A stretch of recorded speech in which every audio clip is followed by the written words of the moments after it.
दोस्तों, यूक्रेन और रशिया के इस युद्ध ने हमारे अपने देश की एक बहुत जटिल समस्या को एक बार फिर से सवालों के घेरे में लाके खड़ा कर दिया है। और ये समस्या है शिक्षा की, एजुकेशन की, जिसके बारे में हम बार बार बात करते रहते हैं इस चैनल पर। और हम देख रहे हैं कि कैसे हज़ारों छात्र यूक्रेन में इस वक्त फंस गए हैं और वो वहाँ से निकलने की पूरी कोशिश कर रहे हैं। वो बार बार इंडियन एम्बेसी से कांटेक्ट बनाने की कोशिश कर रहे हैं। और कैसे इतने सारे छात्र अपना देश छोड़ के दूसरे देश में रह रहे हैं, पढ़ रहे हैं।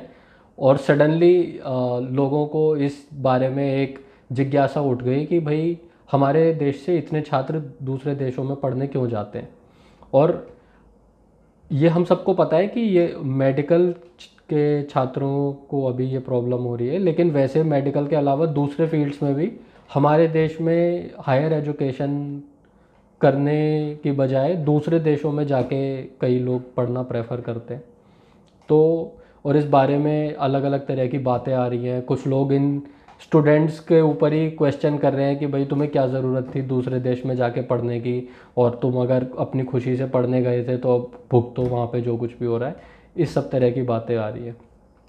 जो बच्चे दूसरे देशों में भी रह रहे हैं उनके बारे में भी हम इस बारे में हमें इस वक्त सोचना चाहिए कि क्यों इतना पैसा खर्च करके अपने परिवार को छोड़ के इतने सारे स्टूडेंट्स देश के बाहर जाते हैं पढ़ाई करने के लिए।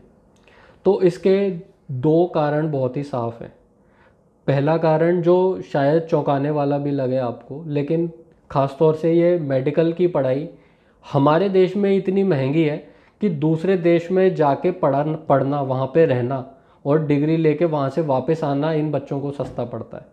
आप जानते हैं कि गवर्नमेंट यूनिवर्सिटीज़ बहुत कम है, और जो प्राइवेट यूनिवर्सिटीज़ हैं वो तो अनाप शनाप फीस लेती हैं मेडिकल की पढ़ाई पे। 30 लाख, 40 लाख, 50 लाख रुपए तक ले लेती हैं एक स्टूडेंट से 5 साल की पढ़ाई में। और 50 लाख रुपए दोस्तों हमारे देश में आज भी एक बहुत बड़ी रकम है। आप दिल्ली में या बेंगलोर में या हैदराबाद में इतने रुपए में एक 2 BHK फ्लैट ले लेते हैं, जिसका लोन चुकाने में आपको 10, 15, 20 साल लगते हैं। तो जहाँ एक अच्छा खासा ग्रोन अप जो पैसे कमा चुका है या पैसे कमा रहा है, उसे कमाने में जितना टाइम लगता है 20 साल, 15 साल, उतने रुपए ये प्राइवेट मेडिकल कॉलेजेस इन बच्चों से 5 साल की पढ़ाई के ले लेते हैं। पहला कारण ये। और दूसरा कारण, हमारे कॉलेज में सीटें ही कितनी हैं। अगर हर बच्चा भी इतना लायक होता कि वो प्राइवेट कॉलेज की फ़ीस दे पाता, तब भी इतनी सीट्स नहीं है कि उन्हें पढ़ाई करने का मौका मिले, उन्हें सीट मिले।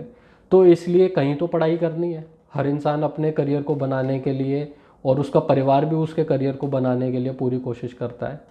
तो सीट्स की कमी है और फीस बहुत ज़्यादा है, इस वजह से दूसरे देश में जाना पड़ता है।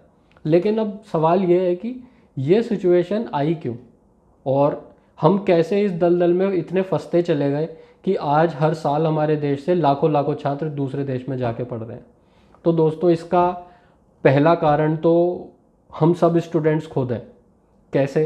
आपको बात सुन के अजीब लगेगा, लेकिन जब हम लोगों की इन बातों के बारे में चर्चा करने की उम्र होती है, जब हम स्कूल में पढ़ाई कर रहे होते हैं, उस टाइम तो हमारा सारा ध्यान ये इंस्टाग्राम और टिकटॉक पे निकल जाता है। उस टाइम तक तो हमें बस इसी चीज़ की फ़िक्र होती है कि कौन किसका क्रश है, किसका ब्रेकअप हो गया, और हम इसी सब में अपना समय निकाल देते हैं। जब हम एक्चुअली 12th में आते हैं, 12th पास कर लेते हैं, तब तो हमें दिखाई देता है, अरे हमारे देश में तो हमें कोई पढ़ाने के लिए तैयार ही नहीं है। ना तो हमारे पास इतने पैसे हैं कि हम प्राइवेट कॉलेज में पढ़ पाएँ, और ना प्राइवेट कॉलेजेस में इतनी सीट है कि हम सबको एडमिशन मिल पाए। तो हमारी प्रायोरिटी सेट नहीं है, खुद स्टूडेंट्स की प्रायोरिटी, जब उनकी पढ़ने की उम्र है, उस उम्र में उनको अपनी पढ़ाई की चिंता नहीं है, तो आगे जाके उन्हें ये प्रॉब्लम फेस करनी पड़ती है। और दूसरा, उन स्टूडेंट्स के पेरेंट्स को भी उनकी पढ़ाई की चिंता नहीं है। ये बात साफ सी है। देखिए, हमारे देश में कोई ऐसा गली मोहल्ला नुक्कड़ नहीं होगा जहाँ पे पूजा करने के लिए मंदिर या मस्जिद ना बना हो। लेकिन एजुकेशन के लिए, यूनिवर्सिटी, कॉलेज या अच्छे स्कूल के लिए आपको शहरों में ही आना पड़ता है। तो लेकिन आपने अपने नेताओं से किस चीज़ की मांग करी? आपने मांग करी कि हमें भाई मंदिर बना दो, हमारे लिए मस्जिद बना दो, हमें हमारे धर्म को प्रैक्टिस करने के लिए सारी फैसिलिटीज़ दे दो, हम अपनी पसंद के कपड़े पहन के स्कूल में जा पाएँ, और कितना भी टैक्स पेयर का पैसा लगा के मंदिर बन जाए। लेकिन आपने कब बोला कि यूनिवर्सिटी चाहिए? तो नेताओं की इसमें क्या गलती? जो जनता ने मांगा वो नेताओं ने दे दिया। अब ये तो जनता को सोचना है ना कि उसकी प्रायोरिटी क्या थी। हर साल में जितने पैसे फॉरेन स्टूडेंट्स खर्च करते हैं अपनी एजुकेशन फ़ीस पे, यानी कि एक साल में जितने भी बच्चे एजुकेशन फ़ीस भर रहे हैं दूसरे देशों में इंडिया से जाने के बाद, वो लगभग 1% ऑफ जीडीपी हो जाता है। 1% ये मत सोचिए कि बहुत छोटा सा नंबर है। ये 1% जब एक्चुअली आप आईएनआर में सुनेंगे तो ये 45,000 करोड़ रुपए हो जाता है। ये मेरा आंकड़ा नहीं है, ये इंडियन एक्सप्रेस में आज ही एक आर्टिकल छुपा, ग्रेट एक्सोडस, मिलिंद सोहनी ने ये आर्टिकल लिखा है, उन्होंने ये स्टैटिस्टिक्स दिए हैं। तो 45,000 करोड़ रुपए हमारे देश के छात्र हर साल खर्च कर रहे हैं दूसरे देशों में जाके पढ़ाई करने के लिए। ये पैसा सफिशिएंट है 10 आईआईटी जैसे कॉलेज या एनआईडी जैसे कॉलेज या एम्स जैसे कॉलेज बना के चलाने के लिए? 10। अब आप खुद ही अंदाज़ा लगाइए कि जहाँ आपके पास फीस से ही इतना पैसा आ सकता है, लोग फीस इतनी देने के लिए तैयार हैं जितने पैसे में आप हर साल 10 आईआईटी बनाएं, उसके बाद भी इतनी लंबी हमारी हिस्ट्री में कुछ गिनती की अच्छी यूनिवर्सिटीज़ हैं, जेएनयू, आईआईटी, एम्स, गिनती की अच्छी यूनिवर्सिटीज़ हैं, गिनती की सीट्स हैं, और लड़ते रहिए आपस में, आरक्षण का झगड़ा करते रहिए, और नेताओं के ऊपर आप कभी इस चीज़ का प्रेशर ही नहीं बना पाएंगे कि वो आपके लिए कॉलेज, यूनिवर्सिटी, स्कूल बनाए। तो इस चीज़ की सबसे बड़ी जिम्मेदारी हमारे ऊपर ही है कि हमने क्या प्रायोरिटीज़ अपने लिए सेट करी हैं, हमारी डिनर टेबल पे कॉन्वर्सेशन का टॉपिक क्या होता है। और इसके बाद ऑब्वियसली हमें अपने नेताओं से ये सवाल करना चाहिए, हमें पूछना चाहिए। गलती हमारी ये रह गई कि हमने अपने नेताओं को अपने इतने सिर पे बिठा रखा है, हमने उन्हें अपने से इतना बड़ा बना लिया है, हम उनसे कोई सवाल ही नहीं करना चाहते।